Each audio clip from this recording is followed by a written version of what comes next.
Olá, Fabrício Venâncio aqui, seja bem-vindo a mais um vídeo da nossa série de estudos sobre o livro Segredos da Mente Milionária. Hoje a gente vai entrar aqui no sexto arquivo de riqueza. Indo direto ao ponto, o sexto arquivo diz o seguinte: as pessoas ricas admiram outros indivíduos ricos e bem-sucedidos.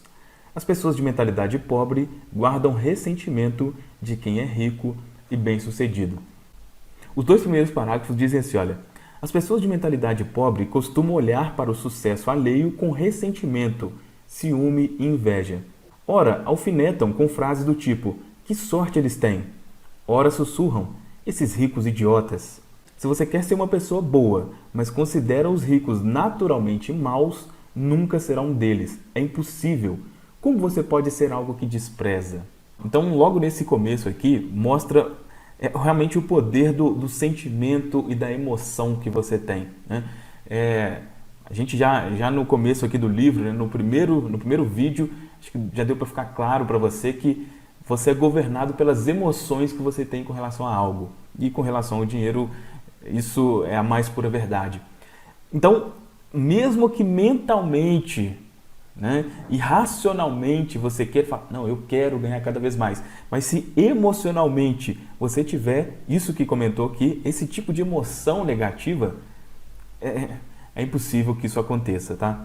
Continuando aqui, olha, é espantoso observar o ressentimento e até a raiva pura e simples que muitas pessoas de mentalidade pobre têm dos ricos. É como se acreditassem que eles são os responsáveis pela situação difícil em que elas se encontram.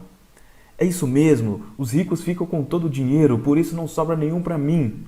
Esse é, obviamente, o perfeito discurso da vítima. E aqui ele conta uma história que ilustra bem o que ele quer dizer aqui, olha. Vou contar uma história, não para me queixar, mas para registrar uma experiência real que tive com esse princípio. Antigamente, nos meus tempos de dureza, eu tinha um carro velho.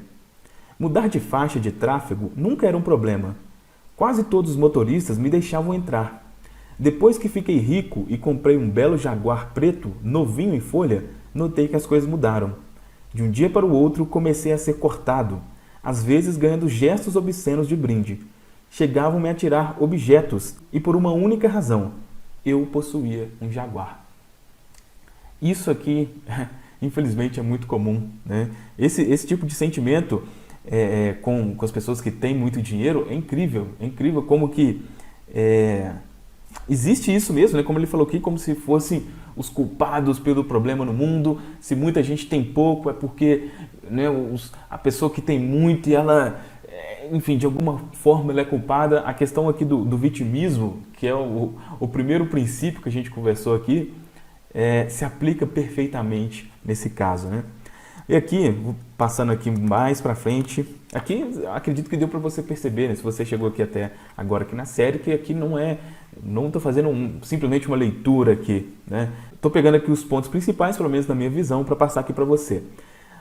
Logo aqui na frente, ele passa, é uma parte aqui que eu achei demais.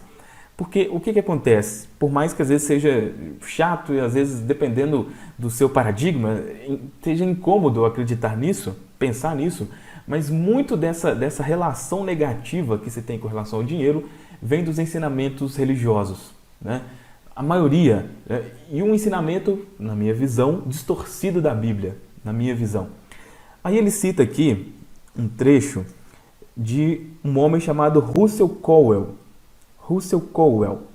Ele era ministro da Igreja Batista, isso em 1800 e alguma coisa, 1853, se não me engano, pelo que eu pesquisei aqui, era o ano de nascimento dele. E ele escreveu um livro chamado Uma Fortuna ao Seu Alcance. Aí, olha só um trecho desse livro que está descrito aqui, olha só, diz assim: esse ministro da igreja dizendo, olha, eu digo que vocês devem enriquecer, que é o seu dever enriquecer. Quantos irmãos piedosos me dizem, mas o Senhor, um ministro cristão, usa o seu tempo para percorrer o país de alto a baixo, aconselhando as pessoas a enriquecer, a ganhar dinheiro? Sim, é claro que sim. Então eles continuam, que coisa horrível, por que o Senhor não prega o Evangelho em vez de doutrinar as pessoas a ganhar dinheiro? Porque ganhar dinheiro honestamente é pregar o Evangelho. Essa é a razão. Os homens que enriquecem talvez sejam os mais honestos que podemos encontrar na comunidade. Mas, afirma um jovem aqui esta noite, durante toda a minha vida me disseram que as pessoas ricas são desonestas, indignas, vis e desprezíveis. Meu amigo, é exatamente por aceitar essa ideia que você não tem nenhum dinheiro. A base da sua fé é totalmente falsa. Eu lhe digo com toda clareza, 98 de cada 100 homens e mulheres ricos dos Estados Unidos são honestos. E é por isso que são ricos. É por esse motivo que os outros lhe confiam dinheiro. É por causa disso que realizam grandes empreendimentos e sempre encontram pessoas para trabalhar com eles. Diz outro jovem, às vezes ouço falar de homens que ganham milhões de dólares desonestamente. Sim, é claro que houve, e eu também, mas eles são tão raros que os jornais falam a seu respeito o tempo todo, como notícia, até ficarmos com a impressão de que todos os ricos conseguem as suas fortunas de modo desonesto. Meu amigo, leve-me aos subúrbios da Filadélfia e me apresente aos moradores que possuem casas ao redor dessa grande cidade. Casas belas, com jardins e flores, casas esplêndidas, de refinada arte, e eu apresentarei as pessoas mais plenas de caráter e iniciativa da nossa cidade. Aqueles que têm as suas próprias casas se tornam mais dignos, honestos e puros, mais fiéis, econômicos e cuidadosos por possuí-las. Nós pregamos contra a cobiça no púlpito e usamos a expressão lucro imundo de um modo tão radical que os cristãos ficam com a ideia de que é pecado um homem ser rico. Dinheiro é poder e é preciso ser razoavelmente ambicioso para ganhá-lo. Deve ser assim porque vocês podem praticar mais boas ações com ele do que sem ele. O dinheiro imprime as suas Bíblias, o dinheiro constrói as suas igrejas, o dinheiro envia os seus missionários e o dinheiro sustenta os seus pastores. Portanto, eu digo que é necessário ter dinheiro. Se vocês são capazes de enriquecer honestamente, é seu dever sagrado fazer isso. É um erro terrível das pessoas piedosas pensar que deve ser pobre para ser piedoso. É um trecho forte, né? Bem forte. E olha só, isso o ministro da igreja dizendo em 1853. Né? Imagina o tamanho da coragem que ele tinha que ter para falar isso, né? Porque hoje ainda esse é um paradigma muito forte, né? Em algumas religiões específicas. Imagina isso há 150, 200 anos atrás. Então é necessário que, se você pensar assim, né? Especialmente por um motivo, uma crença religiosa, repense, leia esse livro, estude aqui todos os vídeos que a gente está conversando para eliminar isso da sua mente o mais rápido possível. Porque, como ele disse aqui, se você pensar desse jeito, uma pessoa, por exemplo, né, uma pessoa que é pobre, ela é mais espiritualizada, ela é mais próxima a Deus. Não tem nada a ver uma coisa com a outra. Se fosse assim, o mundo seria espiritualizadíssimo, né? Porque o que mais tem é pessoa pobre. É óbvio que isso não faz o menor sentido. Bom, aqui ele cita alguns relatos, eu não vou entrar nesse ponto aqui, mas ele cita aqui alguns relatos que ele mesmo passou, o autor passou de surpresa, vamos dizer assim, né? Quando ele começou a ter contatos com pessoas ricas. Que ele tinha muito essa ideia, né, de que os ricos eram muito gananciosos e coisa do tipo, mas quando ele passou a ter contato com esse tipo de pessoa, mesmo antes dele ter muito dinheiro, ele começou a perceber que não tinha nada disso, né? Inclusive, boa parte deles encabeçando instituições de caridade e tal. Mas agora eu vou vir aqui para o final desse capítulo, que ele cita uma coisa fantástico, que é algo que eu já tive contato, não com esse nome que ele cita aqui, mas que é algo esplêndido. Diz o seguinte aqui, o parágrafo final. Uma das minhas filosofias de vida provém da ancestral sabedoria Una, ensinamentos dos sábios do Havaí. Ela diz o seguinte: abençoe aquilo que você quer. Quando vir uma pessoa com uma casa bonita, abençoe a pessoa e a casa. Quando vir uma pessoa com um belo carro, abençoe a pessoa e o carro. Quando vir uma pessoa com uma bela família, abençoe a pessoa e a família.